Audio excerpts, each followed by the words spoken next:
Hello বন্ধুরা, আজকে বনের কিছু পশু পাখিদের নিয়ে একটা ছোট গল্প বানিয়ে বলবো। চলো তাহলে শুরু করা যায়। প্রথমেই আমাদের আছে কচ্ছপ। এ হলো কচ্ছপ, ওর নাম হলো টম। এ হলো বিয়ার, ও বেবি বিয়ার, ওর নাম হচ্ছে টমি। এখানে আছে ইঁদুর। ইঁদুরটা খুবই হৃষ্টপিষ্ট মুটুসুটু, ওর নাম রেখেছি মুটি।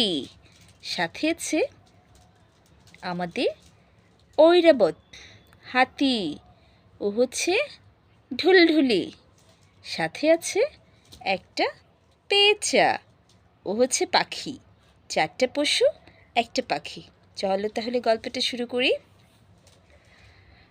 একদিন এই চারজন বন্ধু সাথে পাখি, ওরা পাঁচজন মিলে খেলতে বের হলো।